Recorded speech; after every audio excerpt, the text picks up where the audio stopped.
நேயர்களே, நாம ஒரு செய்தி இந்த செய்தி வந்து ஒரு 5, 6 நாட்கள் ஆகியிருக்கிறது. அது பிரபலமான ஒரு செய்தி. நம்முடைய செய்தி பாதையில அது கொஞ்சம் சொல்ல முடியாத சூழலில் இப்பொழுது அந்த செய்தியை நான் உங்களுக்கு சொல்லப் போறேன். தாமதிக்கப்பட்டது அல்லது அது நம்முடைய ஸ்கிப்பா இருக்கிறது. ராகுல் காந்தியும் அவருடைய சகாக்களும் தேஜஸ்வியோடு சேர்ந்து கிட்டத்தட்ட ஒரு பெரிய வெற்றிகரமான யாத்திரையை அவங்க நடத்தி முடிச்சாங்க. செப்டம்பர் 1ஆம் தேதி பாட்னாவில் பெரும் கூட்டத்தை கூட்டினார்கள். ஓட்டு திருட்டு, அதாவது ஓட் சாரி திருடப்பட்டிருக்கிறது என்பதை பெரிய அளவில் குற்றச்சாட்டை வைத்தார்கள்.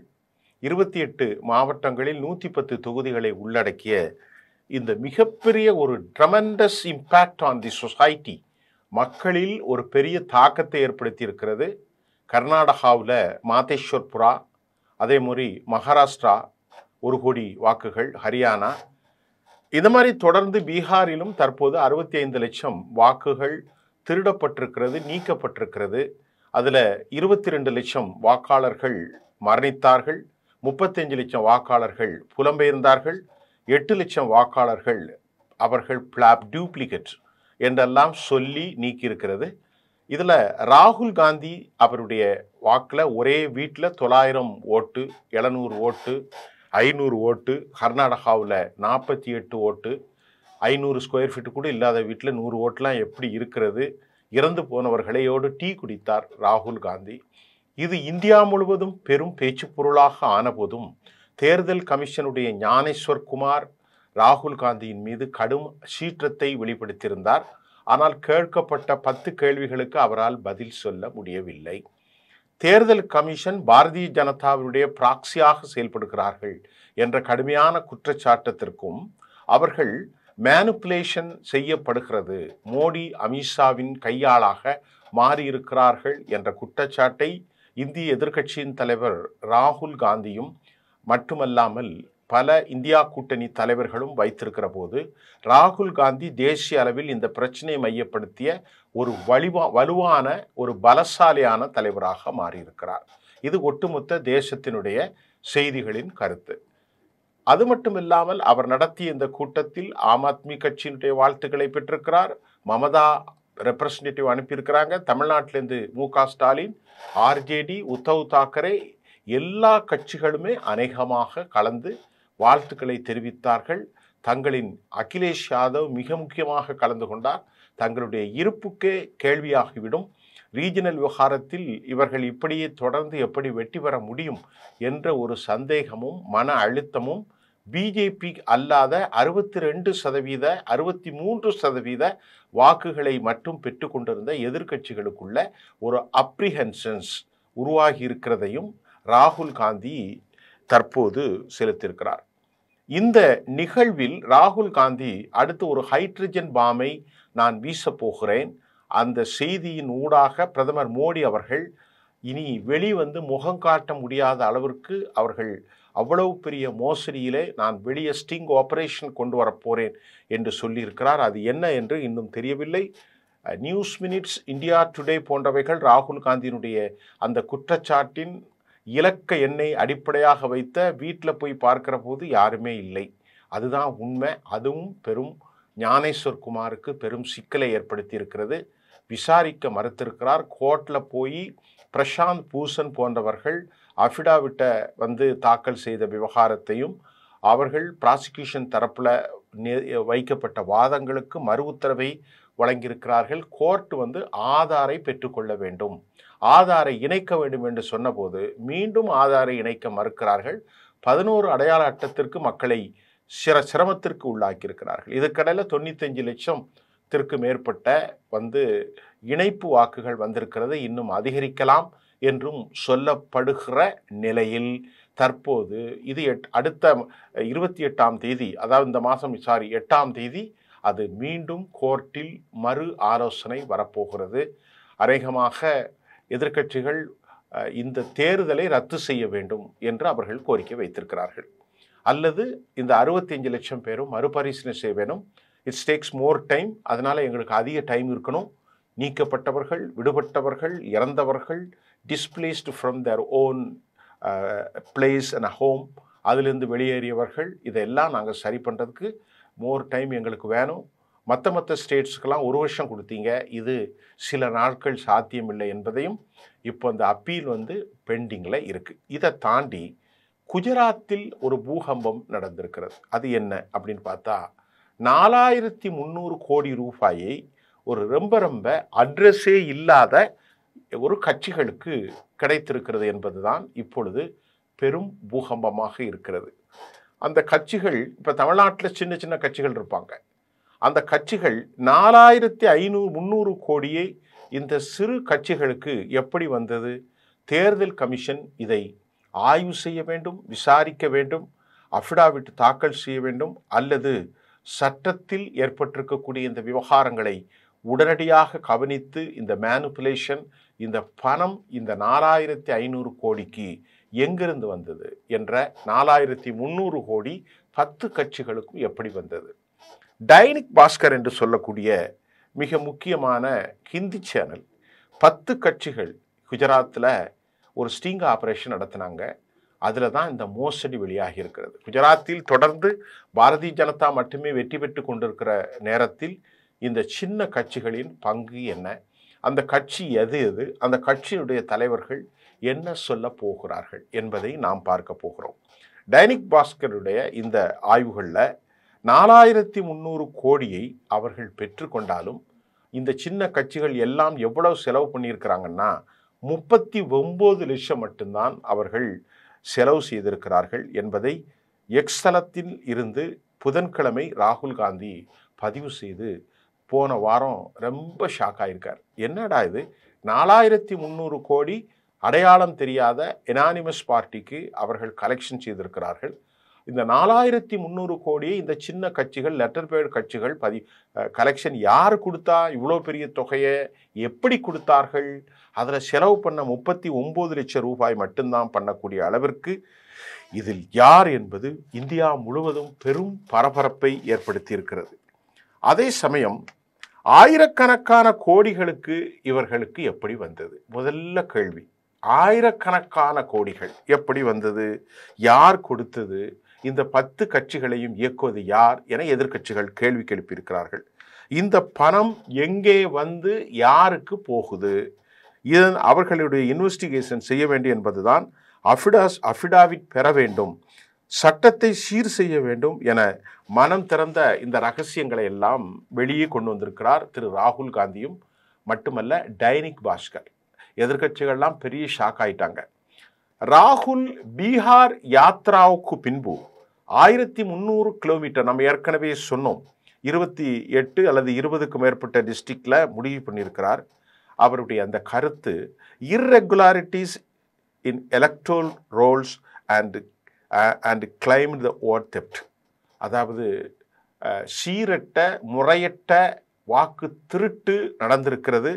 ஆகவே இந்த வாக்கு திருட்டை நீங்கள் ஆய்வு செய்யப்பட வேண்டும் என்பதுதான் அவர்களுடைய விவகாரம். ஏன்னா நம்ம என்ன கேட்குறோம்னா, ஒரு பத்திரிகை ஒரு அனலைஸில் பார்க்கிற போது ராகுல் காந்தி பொய் சொல்லலாம், இல்லது எதிர்க்கட்சிகள் கூட பொய்யான குற்றச்சாட்டை வைத்திருக்கலாம். ஆனால் ஞானேஸ்வர் குமார் யான் பாஜகவின் பிராக்சியாக பேச வேண்டும் என்ற கேள்வி நமக்கு எழத்தான் செய்கின்றது. அவர் பேச வேண்டிய தேவையே இல்லையே. ஒரு குற்றச்சாட்டை பிரதமர் மட்டும்தான், இந்தியா ஒன்றும் சர்வாதிகார தேசம் அல்ல. பெர்மனண்டா மோடியோ அமித்ஷாவோ ராகுல் காந்தியோ ஆட்சியில் இருக்க முடியாது. அரசியல் கட்சிகள் வரும் போகலாம். கடந்த காலங்களில் ஆட்சி செய்த தலைவர்கள் எங்கே? இன்றைக்கு பலர் அடையாளம் தெரியாமலே இருக்கிறார்கள்.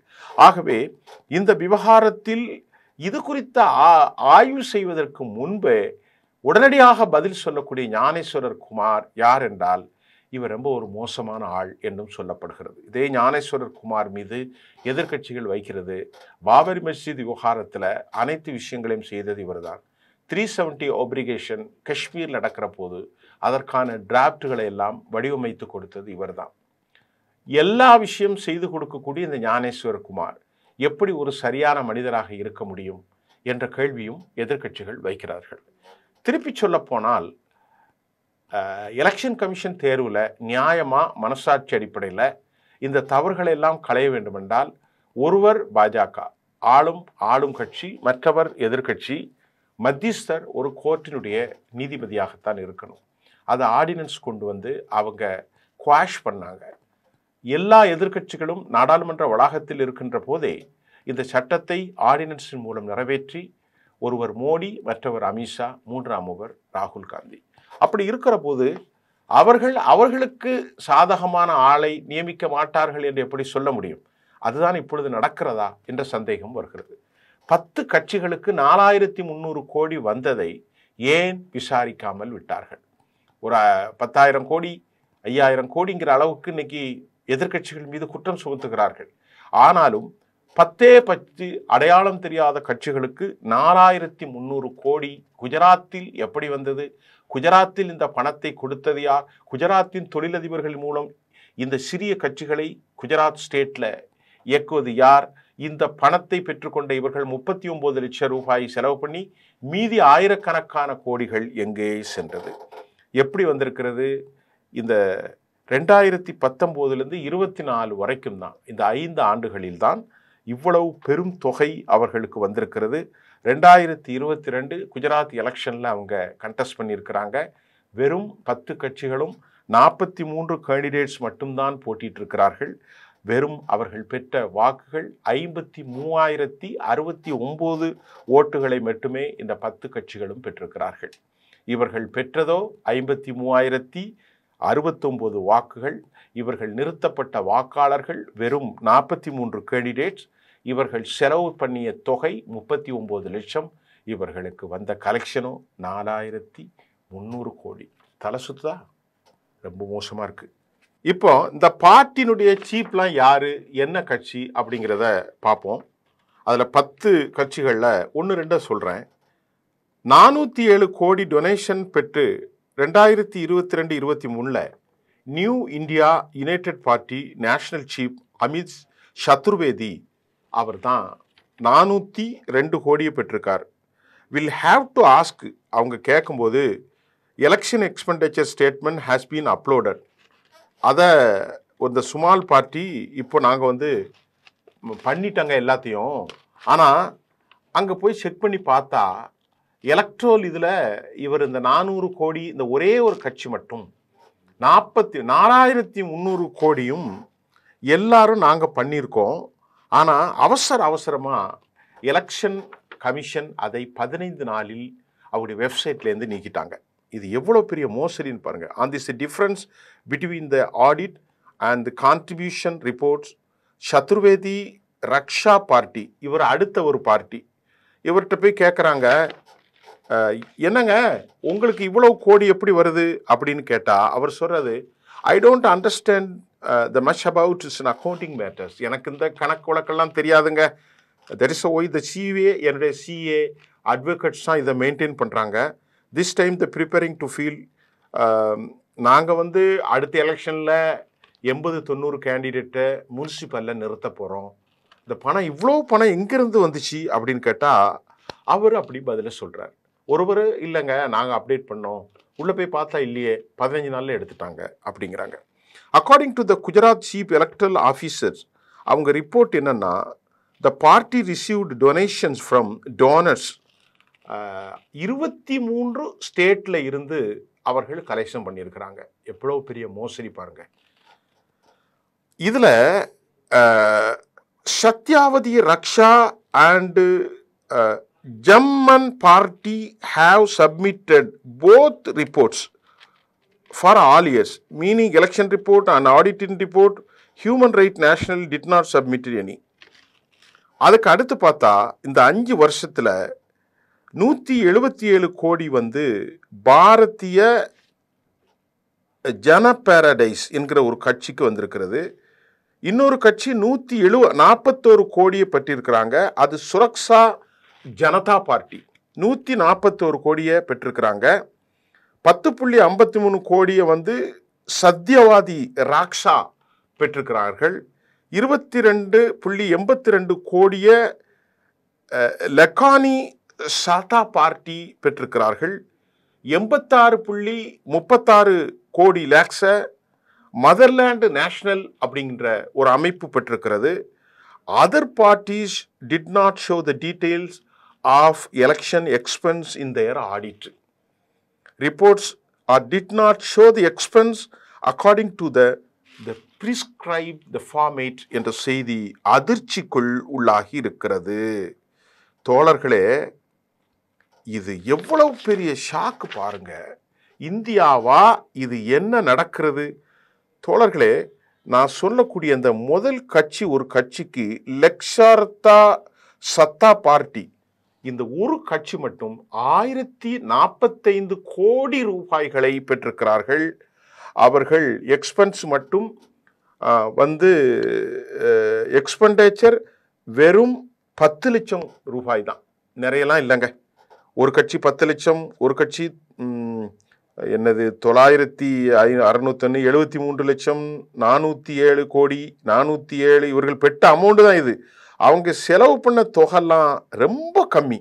ஒரு கட்சி 1045 கோடி, மற்றொரு கட்சி 962 கோடி, மற்றொரு கட்சி 608 கோடி, இன்னொரு கட்சி 416 கோடி, 240 கோடி, 200 கோடி, 133 கோடி, 138, 177. எப்பப்பா! ஆனா இவங்க அவ்வளவு பேரும் செலவு பண்ண தொகை 39 லட்சம். பெற்ற வாக்குகள் 53,069. 43 கேண்டிடேட்டை தான் நிறுத்தியிருக்கிறாங்க. கேட்டா இவனுக்கு எதுவுமே தெரியல. கேட்டா எங்களுக்கு தெரியல, ஆடிட்டருக்கு தான் தெரியும்னு சொல்லக்கூடிய அளவிற்கு நாடு எங்கே போகிறது தோழர்களே? அடுத்து இது சத்யவாடி ரக்ஷாவினுடைய பிரெயின் பட்டேல், எனக்கு படிப்பறிவுலாம் இல்லைங்க, ஏதோ பணம் வந்துச்சு நாங்கள் செலவு பண்ணுறோம் அப்படிங்கிறான். அவன் சிஏக்கு தான் தெரியும் அப்படின்னு சொல்கிறார். ஆகஸ்ட் 7ஆம் தேதி வாக்காளர் பட்டியலில் பல முறைகேடுகள் குறித்து ராகுல் காந்தி 1 மணி நேரம் 11 நிமிடங்கள் இந்த விவகாரத்தை எல்லாம் ஆரம்பத்தில் சொல்லியிருந்தார். 22 பக்க விளக்கங்களை டிஜிட்டல் டிஸ்பிளேயாக அது அமைந்திருந்தது. திருட்டு நடைபெறுவதை உறுதி செய்யப்பட வேண்டும் என்று சொல்லியிருக்கிறார். Economics the compare the fraudulent with BJP என்றும் அவர் குறிப்பிட்டிருந்தார். எலெக்ஷன் கமிஷன் இதை விசாரிக்க மறுக்கிறது. அது பெரும் ஆச்சரியம் தரக்கூடிய தகவலாக இருக்கிறது. குஜராத், கர்நாடகா, பீகார், மகாராஷ்டிரா இப்படி அடுக்கடுக்கான குற்றச்சாட்டுகள் வருவது என்ன என்பதை யாருக்கும் புரியவில்லை. ஆகவே இது ஒரு பெரும் ஷாக் நியூஸு. உண்மையிலேயே யார் வெற்றி பெறுவது என்பதை நமக்கு பிரச்சனை இல்லை. நீதியும் நியாயமும் உண்மையும் தலைக்குமா? பெரிய சிக்கல்ல இருக்கு. 10 கட்சிகள் 4300 கோடியை கேட்டால் எதுவுமே தெரியல. அவன் போட்டிலையும் இல்லை. இப்படித்தான் குஜராத்தில் மேனுப்புலேஷன் நடக்கிறதா? இந்த பணத்தை பெற்றுக்கொண்ட 10 கட்சிகள், இவர்களுடைய முதலாளிகள் யார்? இவர்களை ஏன் இயக்குகிறார்கள்? இவர்கள் இந்த பணத்தை யாருக்கு கொடுக்கிறார்கள்? 23 ஸ்டேட்லேருந்து இவர்களுக்கு கொடுத்தது யார்? 15 நாளைக்குள்ளேயே வெப்சைட்டில் விட்டு இதை ஏன் நீக்கிட்டாங்க தேர்தல் கமிஷன்? இப்படி பல கேள்விகளுக்கு பதிலே இல்லை. உண்மையிலே இந்தியாவில் ஜனநாயகம் இருக்கிறதா என்ற கேள்வி தொங்கித்தான் இருக்கிறது. அடுத்து பல செய்திகளை உங்களோடு தருகிறோம். நன்றி.